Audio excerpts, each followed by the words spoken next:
শুভেন্দু অধিকারী জীবনে পেরেছেন পাড়ার পল্টুদাকে দিয়ে কিছু লেখাতে পারেননি।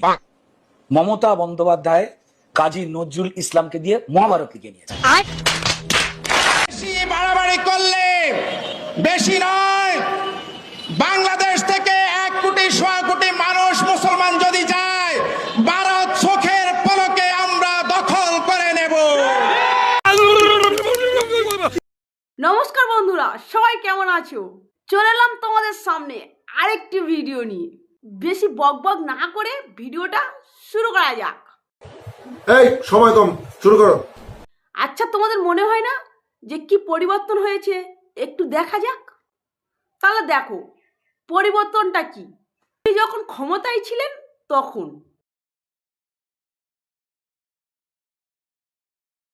আর যখন বিজেপি ক্ষমতায় এলো,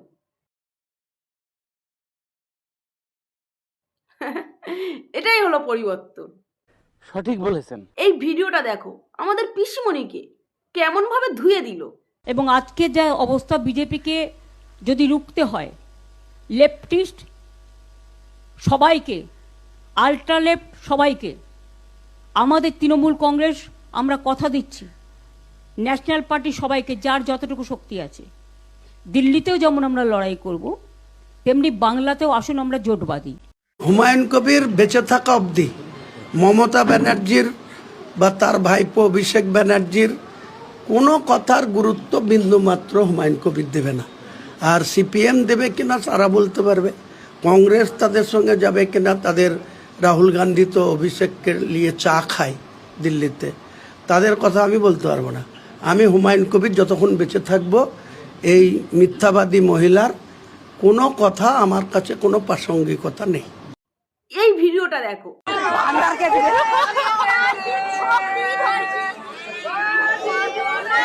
ছি ছি ছি, আমার নিজের প্রতি লজ্জা হয়। এ আমি কোন বাংলাকে দেখছি?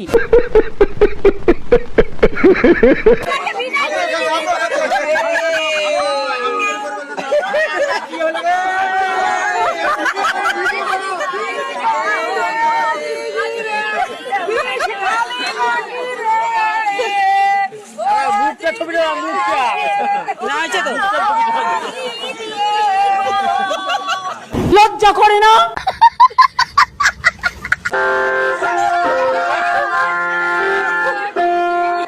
আমি হাসির হাসি পরব ফাঁসি, দেখবে ভারতবাসী, একবার বিদায় বিমা ঘুরে আসি।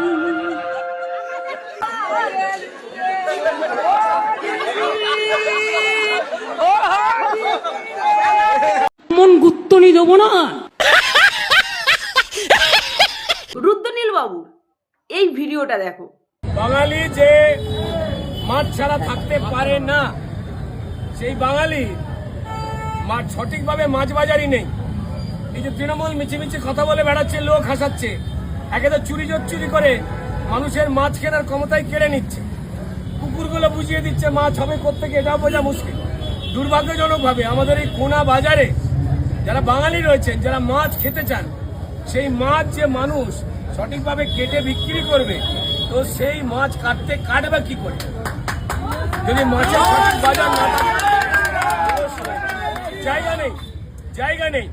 অপরিকল্পিতভাবে বাজার, দোকান, রাস্তাঘাট তারা তৈরি করেছে তোলাবাজি করবার সময়। তাদের সব সিস্টেম অন। চুরি করব কি করে সেই ব্যাপারে তৃণমূল খুব সুচিন্তিত এবং শৃঙ্খলাবদ্ধ। কিন্তু মানুষের কিছু উপকার হবে, বাঙালি মাছে ভাতে থাকবে কি করে, সেখান থেকে কিন্তু তৃণমূল সরে গেছে। তাই তখন পরিষ্কার বাঙালি ঠিক করে নিয়েছে যে পাল্টানো দরকার। তাই বিজেপি সরকার মাছ খাওয়া দরকার,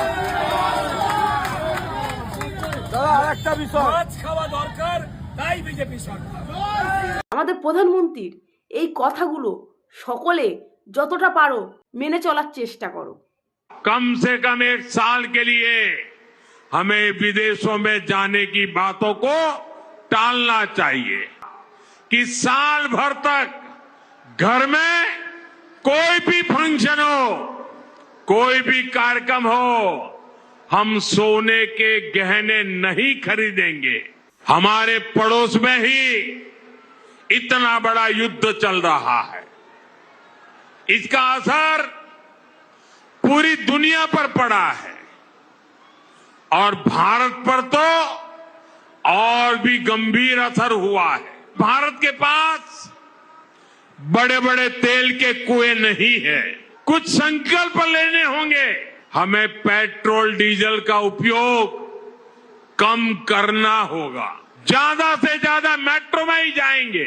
हमने कोरोना के समय में वर्क फ्रॉम होम की, ऑनलाइन मीटिंग्स की, उन व्यवस्थाओं को हम फिर से शुरू करें। विदेशी मुद्रा बचाने पर भी बहुत जोर देना होगा। कम से कम 1 साल के लिए हमें विदेशों में जाने की बातों को टालना चाहिए। देश हित में हमको ये तय करना पड़ेगा कि साल भर तक घर में कोई भी फंक्शन हो, कोई भी कार्यक्रम हो, हम सोने के गहने नहीं खरीदेंगे। মোদিজি কেন এই কথাগুলো বলেছে? প্রায় 90% তেল বিদেশ থেকে আসে, আর বিদেশে যুদ্ধ চলছে, ভয়াবহ অবস্থা। আর এই সময় যদি বিদেশি মুদ্রা বেশি খরচ করা হয় তাহলে ভারতীয় মুদ্রার মূল্য অনেকটা কমে যাবে। তার জন্য প্রধানমন্ত্রী এই কথাগুলো বলেছে। ভিডিওটা তুমি দেখলে হাসি থামাতে পারবে না। শুভেন্দু অধিকারী জীবনে পেরেছেন পাড়ার পল্টুদাকে দিয়ে কিছু লেখাতে? পারেননি। মমতা বন্দ্যোপাধ্যায় কাজী নজরুল ইসলামকে দিয়ে মহাভারত লিখে নিয়েছেন। পেরেছেন শুভেন্দু অধিকারী? মাননীয় মুখ্যমন্ত্রী মমতা বন্দ্যোপাধ্যায় রবীন্দ্রনাথ ঠাকুর আর গান্ধীজিকে শরবত খাওয়ানো করিয়ে দিয়েছে, যা নিয়ে স্বর্গীয় অশান্তি চলছে। ইভেন সেই লোকটাকে ডেকে নিয়ে আসা হয়েছে যার বাগানের লেবুটাকে পেড়ে ওই শরবত করা হয়েছে। শুভেন্দু অধিকারী পেরেছেন? মমতা বন্দ্যোপাধ্যায় নিজের মুখ দিয়ে 1,500 কেজির বাচ্চার জন্ম দিয়েছে এই ধরাধামের পৃথিবীতে। সারা পৃথিবীর কেউ পেরেছে? শুভেন্দু অধিকারী পেরেছেন? পারেননি। এদিকে দেখছি লুঙ্গি বাহিনী আমাদের ভারত দখল করতে আসছে। বেশি বাড়াবাড়ি করলে বেশি নয়, বাংলাদেশ থেকে 1 কোটি 1.25 কোটি মানুষ মুসলমান যদি যায়, ভারত চোখের পলকে আমরা দখল করে নেব। तेरा बाप यहाँ छोड़कर गया था कि तेरी চোখের পলকে ভারত দখল হয়ে যাবে। ইসলামের বিজয় পতাকা আমরা ভারতে উড়িয়ে প্রমাণ করে দেব। মুসলমান সর্বশ্রেষ্ঠ জাতি, সর্বশ্রেষ্ঠ জাতি মুসলমান। ভাবুন, একজন পড়শি দেশের এক নেতা বাংলার বিদায়ী মুখ্যমন্ত্রীকে বলছেন যে পশ্চিমবঙ্গকে মুক্ত রাষ্ট্র হিসেবে ঘোষণা করতে। প্রসঙ্গত শুভেন্দু অধিকারী কিন্তু দীর্ঘদিন ধরে প্রকাশ্যে সভায় অভিযোগ করে আসছিলেন যে রাজ্যে জামাতের সরকার চলছে। মমতা ব্যানার্জি এই রাজ্যকে দ্বিতীয় বাংলাদেশ বানাতে চান। বাংলাদেশের এই নেতার নাম নুরুল হুদা ডিউক। কি বলেছেন শুনবো। সম্মানিত মুখ্যমন্ত্রী মমতা ব্যানার্জি, মুখ্যমন্ত্রীর পদ থেকে পদত্যাগ না করার এবং ভোট চোর সাম্প্রদায়িক বিজেপির নেতাদের কাছে ক্ষমতা হস্তান্তর না করার সাহসী সিদ্ধান্তকে আমরা অভিনন্দন জানাচ্ছি। আর একটু সাহসী ভূমিকা নিয়ে বিজাতীয় দিল্লির শাসনকে প্রত্যাখ্যান করুন এবং পশ্চিম বাংলাকে স্বাধীন রাষ্ট্র ঘোষণা দিন। আমাদের বাংলাদেশের স্বাধীনতায় যেভাবে আপনারা সহযোগিতা করেছিলেন সেই সহযোগিতার কথা আমরা ভুলি নাই। আমরা 17 কোটি মানুষ আপনাদের সহযোগিতা দেব, সমর্থন দেব, সার্বিক সহযোগিতা দেব। আপনি সাহস করে স্বাধীনতার ঘোষণা দিন, পশ্চিমবাংলাকে স্বাধীন রাষ্ট্র ঘোষণা দিন। আপনার পাশে বাংলাদেশ আছে, এবং থাকবে। আমরা চাই এই বিজেপি শাসন থেকে, এই দিল্লির আধিপত্য থেকে প্রতিটি মানুষ, প্রতিটি রাজ্য মুক্ত হোক এবং নিজের স্বকীয়তা, স্বাধীনতা নিয়ে তারা স্বাধীন রাষ্ট্র হিসাবে দুনিয়ার বুকে প্রতিষ্ঠিত হোক। স্বাধীন রাষ্ট্র হিসাবে আপনাদের আমরা স্বীকৃতি দিচ্ছি এবং আপনাদের আবারও পাশে থাকার আশ্বাস দিচ্ছি।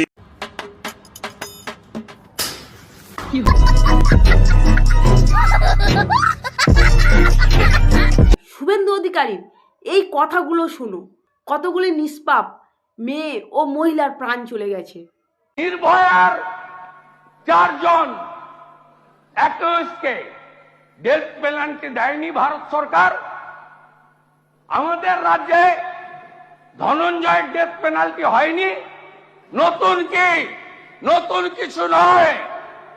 আন্দোলন থামাও, সরকার বাঁচাও, দৃষ্টি ঘোরাও, এর বাইরে আর কিছু নেই। This is the actual motto, aim and object of the state government. আপনাকে যখন বলা হলো ফাস্ট ট্র্যাক কোর্ট দেশে 752, চালু হলো 409, আপনাকে দেওয়া হলো 123, 20টা এক্সক্লুসিভ পস্কো, আপনি একটাও করেননি। কেন করেননি? আপনার নির্ভয়া ফান্ড ওয়েস্ট বেঙ্গল 7,570.80 খরচ করেছেন কত? 392.73। কেন? আপনার পারফরমেন্স বিচার হবে না? 11 সালের পরে পশ্চিমবঙ্গে প্রথম বছর 29,133টি মহিলা নির্যাতনের মামলা দায়ের হয়েছিল। 12তে বেড়ে 30,942। তারপরে আপনি রিপোর্ট পাঠানো বন্ধ করলেন। দার্জিলিং 2016 ডিসেম্বর মাস, কার্শিয়াং 8ম শ্রেণীর ছাত্রী। 2022 ফেব্রুয়ারি দার্জিলিং একটি বন্ধ হোটেলে নাবালিকার নির্যাতিত শরীর পড়ে থাকতে দেখা যায়। 23 সালের সেপ্টেম্বর মাস দার্জিলিং এর খড়িবাড়ি 68 বছরের বৃদ্ধা। 23 সালের সেপ্টেম্বর মিরিক নাবালিকা স্কুল ছাত্রী। 23 আগস্ট মাস শিলিগুড়ির মাটিগাড়া নাবালিকা স্কুল ছাত্রী। জলপাইগুড়ি 2016 এক তরুণীকে 2 দিন আটকে রেখে শারীরিক নির্যাতন হয় জলপাইগুড়ির গোশালাতে। 2022 জলপাইগুড়ির নাবালিকা ধর্ষণ। 2024 মার্চ মাস জলপাইগুড়িতে পুলিশের এসআই রাজনারায়ণ রায় হাউস ওয়াইফকে নির্যাতন করে। এগুলো সিবিআই নাই, কিছু করতে পেরেছেন আপনি? একটা মামলা সিবিআই নেয়নি। আলিপুরদুয়ার 13 সালের 27 ফেব্রুয়ারি চা বাগানের 7ম শ্রেণীর ছাত্রী। 20 সালে আলিপুরদুয়ারে মানসিক ভারসাম্য মহিলাকে বারবার শারীরিক নির্যাতন। 23 আলিপুরদুয়ারে নাবালিকাকে ফাঁকা মাঠে শারীরিক নির্যাতনের অভিযোগ হয়। এমনকি আলিপুরদুয়ারে চলন্ত ট্রেনে মহিলা যাত্রীকে পর্যন্ত শারীরিক নির্যাতন হয়েছে। গোটা রাজ্য পড়তে যদি লাগিয়ে আমার এই 25 মিনিটে 10 মিনিট চলে গেছে, হবে না। একটা তো বিচার পাইনি। গোটা রাজ্যের এই হিসাব আপনি দেখুন। আপনার 21 পরে রামপুরহাটের বক্তুই 7 জন মুসলিম মহিলাকে পুড়িয়ে মেরেছে। হাঁসখালি, ময়নাগুড়ি, সন্দেশখালী কালিয়াগঞ্জ, আরিয়াদহ, চাপড়া, কোচবিহারের লোকসভা ভোটের পরে একজন মাইনরিটি মহিলাকে বিবস্ত্র করে 1.5 কিলোমিটার হাঁটিয়েছেন। সিবিআই হয়নি, পুলিশ অ্যাকশন নিয়েছে? বলুন আপনারা, বলুন। আর যে ভাষার কথা একটু আগে বলছিল মাননীয় অগ্নিমিত্রা পাল, কামদুনির কেস বলছেন, কত লয়ার চেঞ্জ করেছে। তো বন্ধুরা, ভিডিওটি আমি এখানেই শেষ করছি। ভিডিওটি কেমন হয়েছে জানিও, ভালো লাগলে একটা লাইক, একটা সাবস্ক্রাইব করে দিও। টাটা।